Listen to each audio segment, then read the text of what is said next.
Oi, pessoal, eu sou a professora Larissa e essa é a nossa aula de Biologia Molecular do Câncer. As mutações, elas são eventos da própria evolução que promovem mudanças e adaptabilidades. Lembra da nossa aula de mutações? Ela é muito importante para vocês entenderem o contexto da biologia molecular do câncer, já que a maioria dos cânceres decorrem de mutações. Algumas não dão certo e podem levar a doenças, entre essas doenças, o câncer. A maioria das mutações, elas são induzidas por algum tipo de fator. Esse fator ele pode ser ambiental, com destaque para infecções causadas por micro-organismos, entre outros, hábitos pessoais que desequilibram o metabolismo celular. Aqui nesse quadro, nós temos três principais características que envolvem os fatores que levam ao câncer. São eles relacionados ao hábito, do indivíduo.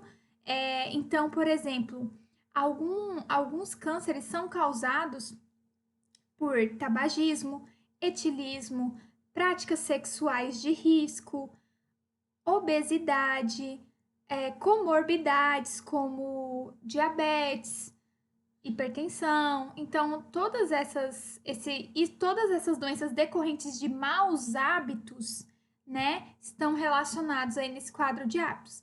Relacionados ao hospedeiro, nós estamos falando da suscetibilidade genética. Então, são fatores que já vêm com esse hospedeiro, Então, por exemplo, diabetes, nós temos dois tipos. O que, a pessoa já nasce com diabetes tipo 1, ela tem aí uma predisposição para o diabetes 1, e o tipo 2, que é por maus hábitos. Então, por exemplo, relacionados ao hospedeiro, seria o diabetes tipo 1. Imunodeficiências também podem estar relacionadas ao hospedeiro. E relacionados ao patógeno, ao micro-organismo que causa câncer. O câncer ele não é causado só por mutações que acontecem nas nossas células. O câncer também pode ser causado por alguns tipos de micro-organismos, principalmente vírus. Então, nós temos vírus da hepatite, a gente tem o HIV, que também pode levar ao câncer, o HTLV, que pode causar linfoma, o HPV, que pode causar vários cânceres na mucosa genital. Então, câncer de orofaringe, vulva, vagina, ânus, pênis. Então, tudo isso está relacionado com patógenos. Algumas influências, ambientais ou hereditárias, elas podem afetar os genes.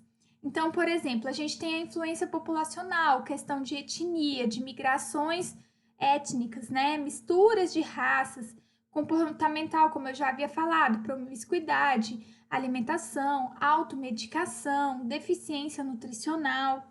E a ambiental principal, a gente tem aspectos biofísicos, nós vimos nas aulas de mutação o risco das radiações e de alguns agentes químicos para o nosso DNA, porque eles levam a alguns tipos de dano no DNA. Biológico, um risco ambiental biológico seriam os vírus, E tem também os eventos biológicos espontâneos, que não se sabe o porquê que eles acontecem, mas eles podem envolver um dano no DNA que leva a um câncer, como uma quebra de cromossomo ou mesmo as mutações.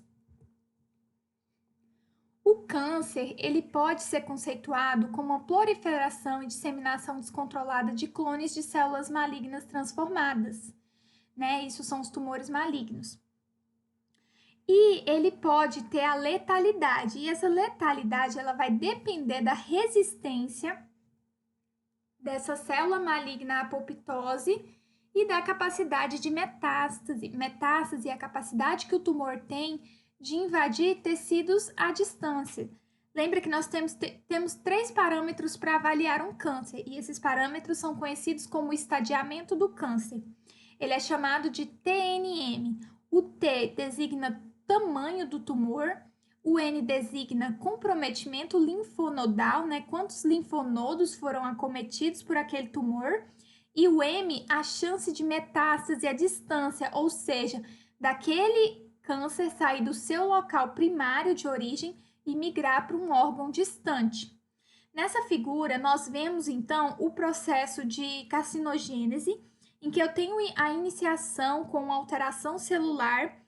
Essa alteração celular, ela se mantém, ela modifica as características dessa célula inicial, E quanto mais mudanças na característica inicial da célula eu tiver, maior eu vou ter esse estadiamento desse câncer, né? Então, ocorre a promoção do câncer, evento em que eu tenho todas essas características diferentes da célula original.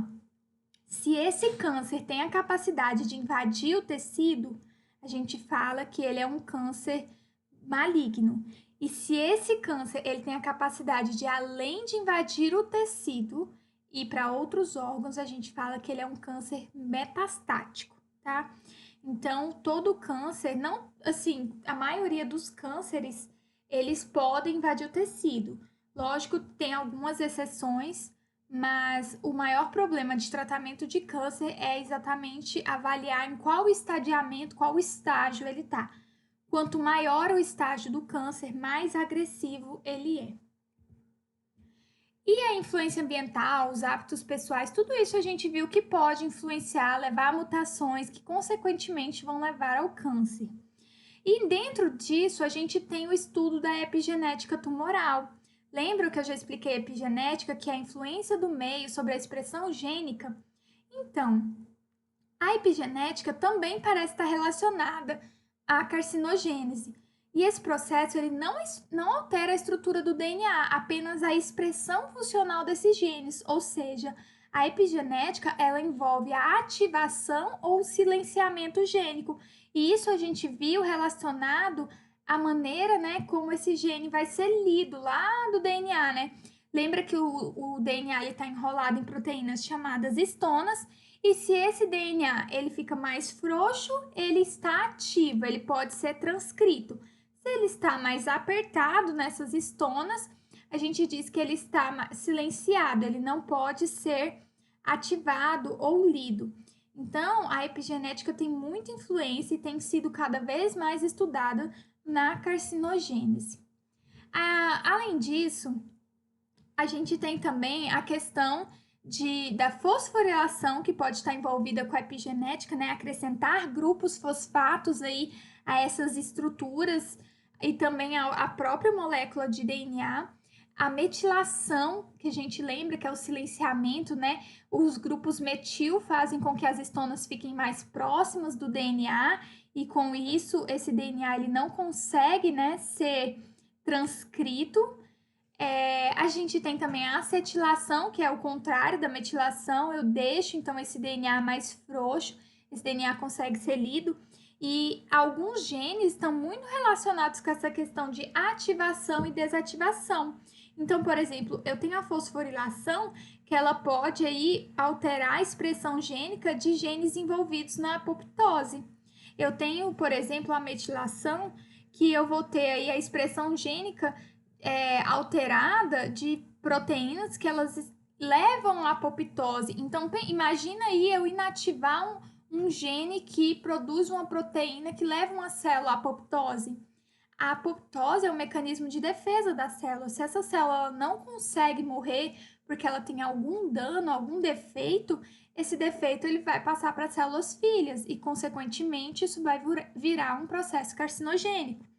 A acetilação, né, que é a retirada das lisinas, das histonas, né, deixa a molécula mais positiva, ela induz, por exemplo, a RNA polimerase a trabalhar com muito mais rapidez e a chance de acontecer um erro durante esse processo é muito grande.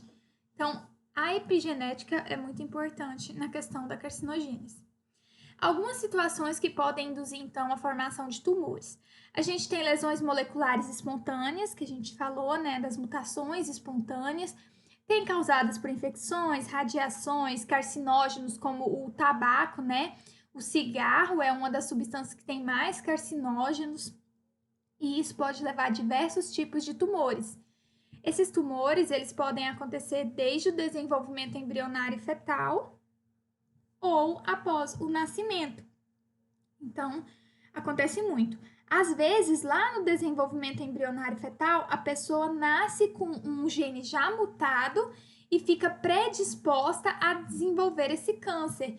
É o exemplo, por exemplo, de portadores da síndrome de Li-Fraumeni, que eles têm aí uma mutação no gene P53. Lembra que a proteína P53 ela é guardiã do genoma, ela faz correção de DNA. Então, imagina você ter uma mutação em uma das proteínas mais importantes que fazem correção de mutação. É por isso que a maioria das pessoas com essa síndrome, elas desenvolvem não um, mas vários cânceres. Tem também a questão do câncer de mama relacionado ao gene BRCA1. Tem alguns tipos de contaminação congênita por, né, mutágenos, enfim. E após o nascimento, a gente tem inflamações pré-cancerosas, né, lesões pré-neoplásicas que a longo prazo, a curto prazo, podem levar a um câncer e que decorrem de mutações, translocações cromossômicas, amplificação de genes, né? São aí indutoras tumorais produzidas, né, por efeitos epigenéticos, né, influência do ambiente na expressão desses genes. O câncer, então, ele surge como a única célula que sofreu mutação. Acredita-se, né, algumas hipóteses, que exatamente é uma célula tronco do tecido, uma célula mais potente, né, que tem a capacidade de realmente alta proliferação. Então, tem uma hipótese que acredita que não é uma célula normalzinha, mas uma célula tronco do tecido daquele órgão, daquele local, que sofre uma mutação. Apesar de que células normais também encontra-se mutação nessas células. Então, elas multiplicam-se por mitose e seus descendentes, né, vão acumulando outras mutações que vão se somando. Então, um erro leva a outro, que leva a outro, e, consequentemente, a gente tem aí um acúmulo de mutações em uma população muito grande de células, levando, então, a esse processo carcinogênico. A maioria dos cânceres, eles têm um processo lento. Então, a célula, ela se prolifera muito, ela perde a capacidade de aderência, né, de célula a célula, por isso que é tão fácil de, às vezes, acontecer uma metástase, porque ela realmente se solta das suas células vizinhas. A maioria, tá, gente? Não todos os cânceres.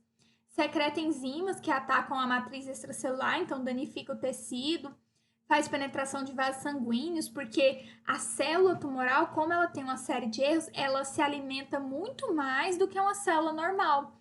E o alimento das células vem do sangue.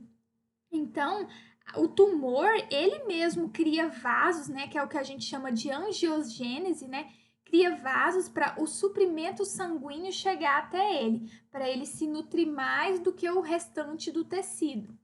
E como ele perde essa aderência, ele pode então levar essa metástase, né, ir para outros locais distantes e produzir tumores secundários. Qualquer aumento de volume localizado num órgão, independente da causa, geralmente é considerado neoplasia, né, que é um crescimento celular. E essa neoplasia, ela pode ser benigna ou maligna. Então, se a célula não perdeu a característica, está bem localizado, está local, geralmente a gente fala que é uma neoplasia benigna. Mas se essa célula ela perde característica, ela tem ela não tem aderência, ela tem algumas características, né, que a gente agrupa aí no grupo de células cancerígenas, né, a gente acaba chamando ela de maligna. Geralmente um tumor maligno é um tumor que tem a capacidade de invadir tecido, tá? Então, eles originam metástase. E um tumor benigno são células que geralmente permanecem localizadas. Cirurgicamente você já retira, não tem problema nenhum. Aqui nós temos um exemplo de uma célula normal que foi estimulada aqui por um agente cancerígeno. E essa célula normal, ela começou a se dividir. Nesse exemplo de cima, essa célula, apesar dela ter sofrido com um agente cancerígeno, ela formou um clone benigno e se aglomerou e ficou local. Então, esse aglomerado de células aqui de tumor benigno, ele cresce de uma maneira diferente do tecido, mas ele não invade os tecidos vizinhos, tá? Então, isso aqui forma um nódulo, alguma coisa do tipo, um mioma que pode ser retirado. Já o clone maligno, aqui a gente tem dois exemplos. Nesse exemplo do meio, as células do câncer da pele, né, elas invadem o tecido subjacente, o tecido próximo ao local de onde elas foram criadas.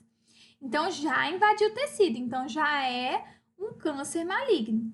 Agora, nesse outro exemplo, além dela, né, invadir o tecido, ela ainda migra para a corrente sanguínea e pelo sistema linfático. Então, ela tem acometimento sistêmico, ou seja, ela vai para outros órgãos à distância e leva a metástase. Então, também é outro exemplo de célula maligna. O estudo das células cultivadas in vitro tem esclarecido muito alguns tipos de aspectos moleculares do ciclo celular e até mesmo, né, dos estudos que envolvem as alterações no câncer. E eles são feitos a partir de células normais que foram transformadas em células malignas em laboratório. Então, geralmente, você estimula uma célula, já se conhece alguns agentes químicos, você geralmente já tem uma cultura celular que você coloca para crescer, então isso já é feito em laboratório e você estimula esse processo de transformação. Essas células normais, elas se multiplicam geralmente em torno de 50 a 60 vezes, mas as células transformadas, elas são imortais e elas multiplicam-se indefinidamente. E o cultivo dessas células cancerosas, ele é obtido diretamente de tumores, era o que eu estava falando. Então, você pega uma amostra de um tumor, cultiva isso em placa e depois você só vai alimentando as famílias, né? As células filhas que vão sendo geradas desse cultivo inicial. E isso tudo facilita o estudo da biologia molecular do câncer. A maioria dos tecidos, eles são originados de tecido. A maioria dos cânceres são originados de tecidos epiteliais, porque as células epiteliais, elas têm uma proliferação muito grande, porque elas se renovam constantemente. Então, elas têm muito fator de crescimento, elas precisam estar sempre sendo nutridas, e como elas se dividem muito, a chance de erro é muito grande, né? De acontecer uma mutação e elas acabam sendo mais expostas.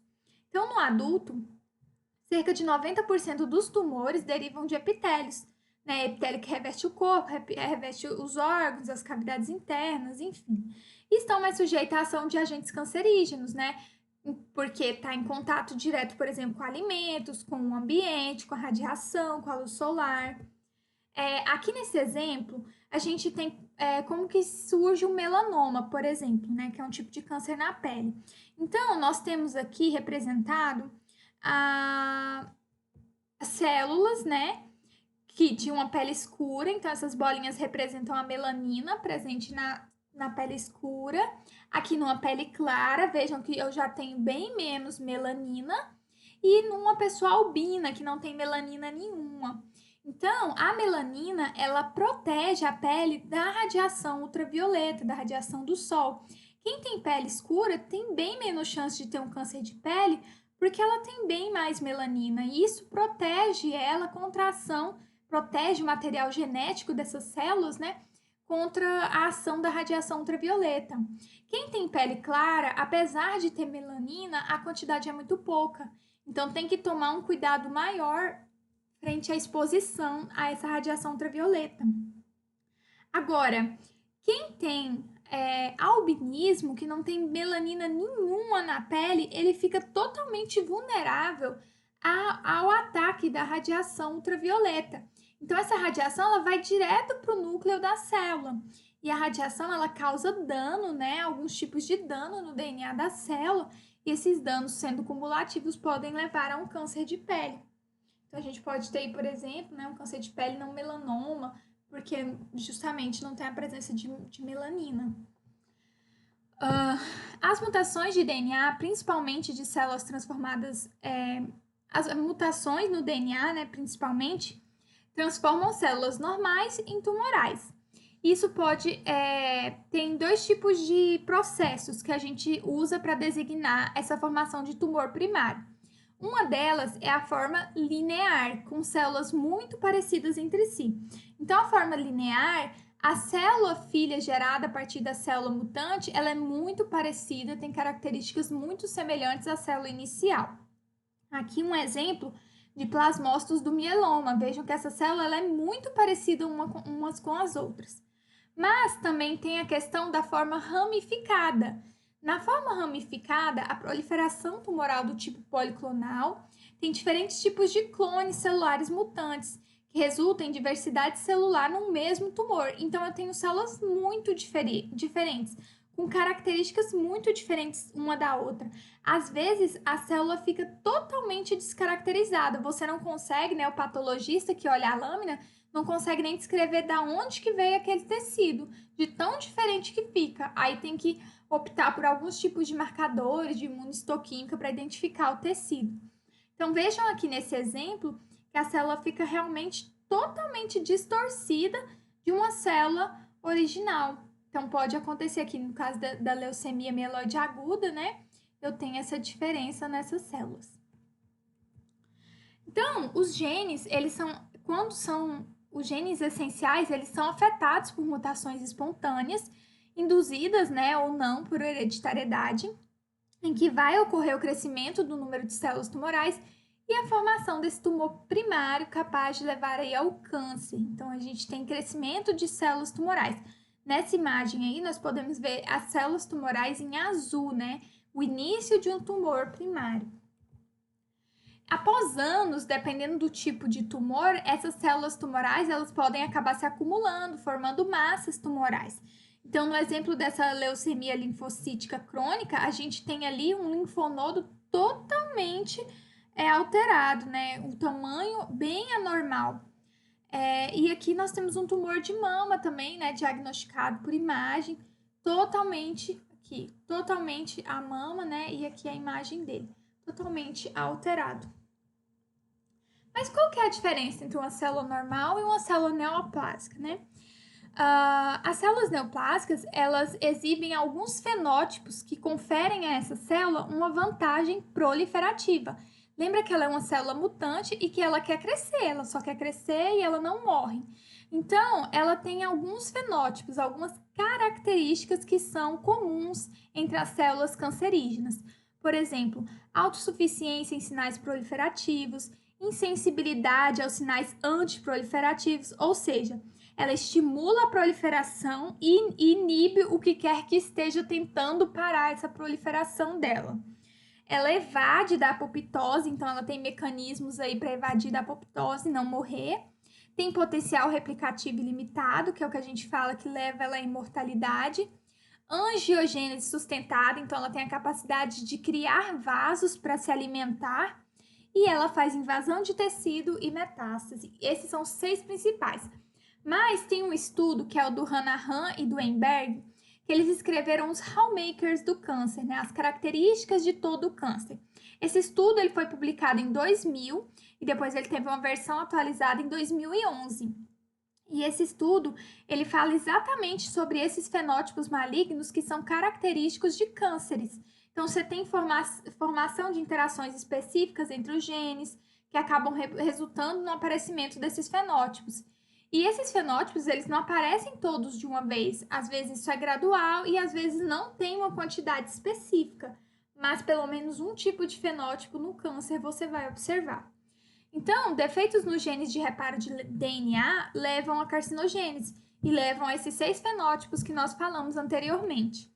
A revisão dos hallmarks do câncer, eles incluíram outros tipos de fenótipos que estão relacionados à carcinogênese. Então, a gente tem vascularização e angiogênese, né, que é a criação de vasos para alimentar o tumor, instabilidade genômica e mutação. Então, a gente tem aqui já incluídas as mutações que levaram às alterações celulares, resistência celular à morte, né, que ele tem evasão da apoptose, desregulação celular do metabolismo, o metabolismo celular fica totalmente diferenciado.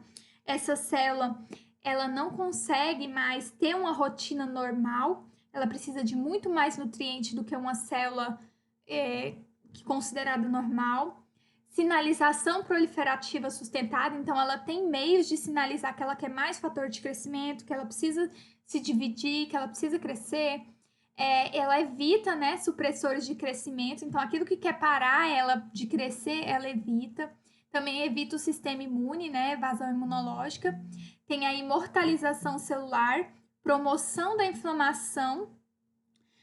E geralmente a inflamação, quando vocês estiverem estudando imuno, vocês vão ver que quando o câncer ele estimula a inflamação, ele geralmente é um câncer de bom prognóstico, que quer dizer que pelo menos o sistema imune está tentando eliminar ele, né?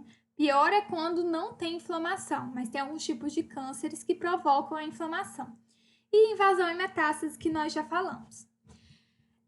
Vou explicar um pouquinho, antes da gente entrar realmente nos genes supressores de tumores e oncogenes, vamos relembrar um pouquinho da questão dos genes, né?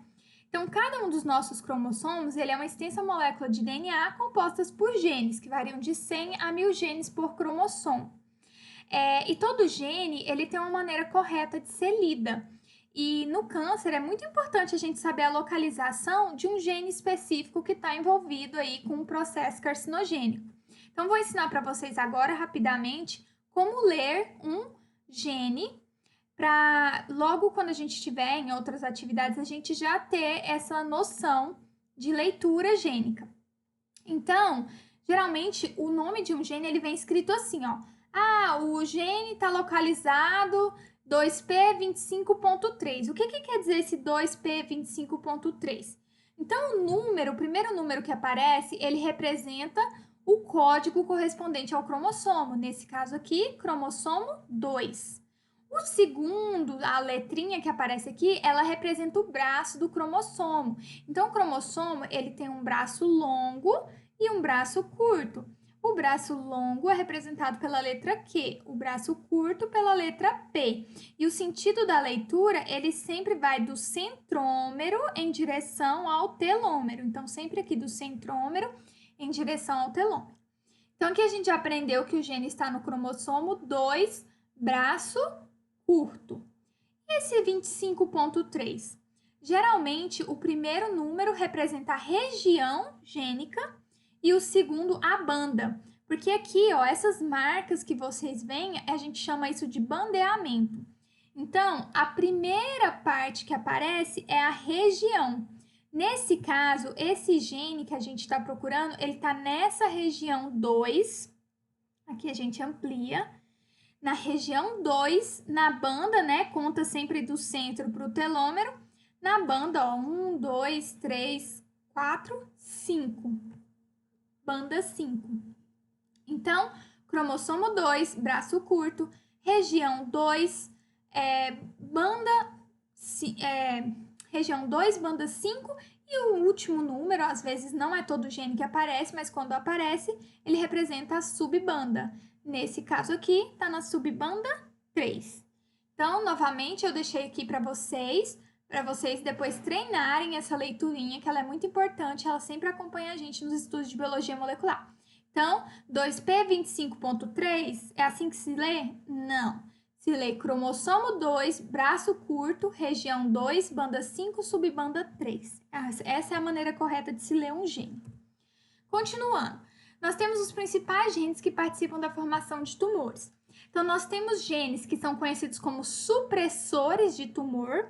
Como o nome já diz, eles suprimem a atividade de uma célula cancerígena, ou seja, é bom ter genes supressores de tumor, porque são genes de reparo de DNA, genes envolvidos na apoptose, como a P53, que é guardiã do genoma, como o PRB, que inibe a apoptose. Então, são genes cuja ação tendem a manter as células dentro dos limites fisiológicos de crescimento e diferenciação. Todo gene supressor, ele é recessivo. Ou seja, o efeito cancerígeno ele só aparece se eles estiverem ausentes, né? Ou se eles forem defeituosos nos 2 cromossomos do genoma. Isso é um mecanismo de defesa que o nosso corpo tem. Então, é uma vantagem a gente ter esse gene recessivo. Ele tem que estar nos 2 cromossomos. Aqui a gente tem alguma tabela dos principais genes supressores de tumores. Então, a gente tem o gene RB, né, do retinoblastoma, que nós já falamos dele na aula de mutações. P53 também, já falei bastante para vocês. 50% do total de tumores tem mutação de P53. P16 também é um importante supressor de tumor envolvido nas vias de PRB e P53. Ela geralmente aparece em adenocarcinomas de pâncreas e muitos outros tumores quando está mutada. BRCA1 e 2, né, quando estão mutados, aparecem em tumores de mama, ovário.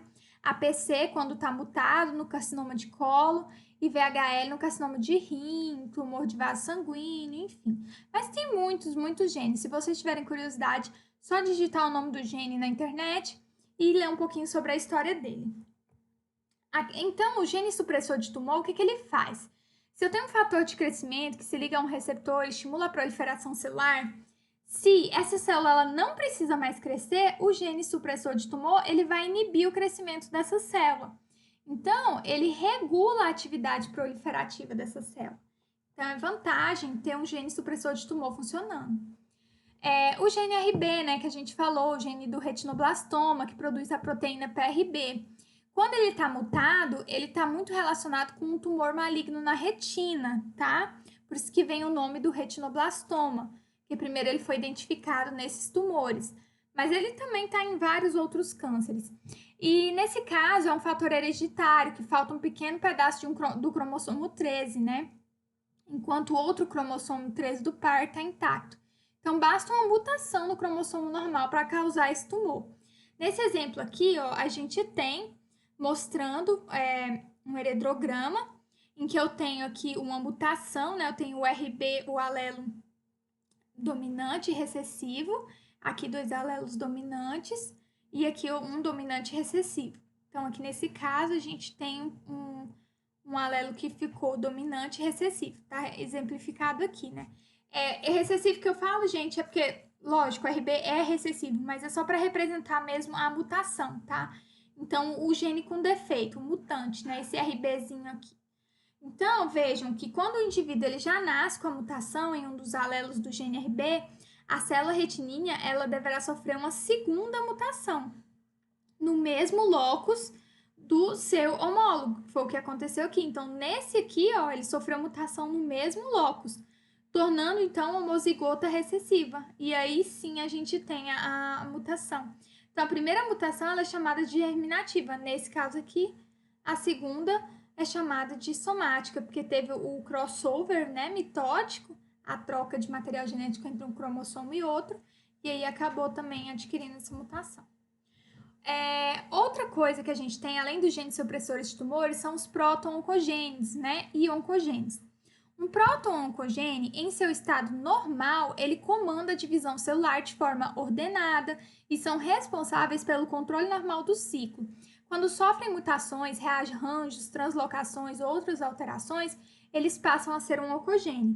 Então, oncogene é um proto-oncogene mutado, tá bom? Igual o desenho está mostrando. Então, o proto-oncogene sofre mutação, ele vira um oncogene. Se ele antes regulava o ciclo celular, ou seja, ele mandava a célula se dividir de uma maneira normal, ele mutado, ele vai fazer isso de uma maneira descontrolada. Então, eu vou ter desregulação do ciclo celular. Os oncogenes, ao contrário de genes supressores de tumores, eles são dominantes. Então, basta uma cópia do oncogênio no genoma para causar a transformação da célula normal. Lembra que para a gente ter mutação de gene supressor de tumor, ele é recessivo, então precisava ter nos 2 cromossomos. Nesse caso, por ser dominante, basta um ter que ele já vai ser expresso. Então, o proto-oncogene, ele é um gene promotor do crescimento, diferenciação celular, né? É a parte normal, é o que seria normal. Agora, se ele tem uma mutação, aí ele vira um oncogene. Então, o oncogene, ele é um gene mutado, cuja expressão alterada estimula a proliferação celular de forma anormal. Lembra que proliferação celular é algo que naturalmente a nossa célula tem que fazer. Quem faz isso é o proto-oncogene. Agora, se ela está crescendo de uma maneira desordenada, uma maneira que tem muito fator de crescimento envolvido, em excesso, e isso está desregulado, aí sim é uma mutação. Então, aqui a gente vê bem isso, ó. Eu tenho um proto-oncogene, aqui aconteceram alguns eventos, mas esses eventos, eles não mudaram a capacidade do proto-oncogene de alterar. Quando eu tenho a mudança da atividade desse proto-oncogene, ele se torna um oncogene, e aí sim eu tenho hiperatividade dessa proteína e desregulação da atividade dela. Aqui nessa tabela, nós temos os tipos de oncogenes mais relacionados a tumores. Então, eu tenho o MYC, que causa linfoma de Burkitt, câncer de pulmão e de mama, mas ele também está relacionado em vários outros tumores. O BRAF, né, no melanoma, a GLI1, carcinoma basocelular, CARRAS, melanoma, NMYC, neuroblastoma e a BL, leucemia mieloide crônica. São exemplos de oncogenes. Os oncogenes, eles codificam proteínas que vão promover, então, a perda do controle do ciclo mitótico, levando a célula a se tornar cancerosa. E eles resultam de mutações somáticas, são dominantes, não são hereditários. Uma mutação somática, ela vai ser o defeito no DNA da célula somática durante a vida do indivíduo, que pode ser por N razões, aquelas que a gente já conversou no início da aula, versus, né, a questão das doenças hereditárias, que o defeito vai estar no DNA dos zigotos. Então, o gene Ras, que é um tipo de oncogene, né, que a gente viu lá da família, tem o Carras. Ras é uma família de genes. Tem Carras, tem várias outras proteínas Ras. Mas o gene Ras, que produz a proteína Ras, ele é um dos mais frequentes encontrados nos cânceres humanos, principalmente câncer de bexiga, tem câncer coloretal também. A proteína Ras ela é ativada por estímulos extracelulares, sendo desativada facilmente.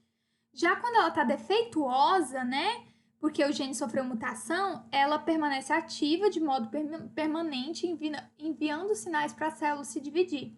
Então, o gene na sua forma normal, ele é definido como proto-oncogene.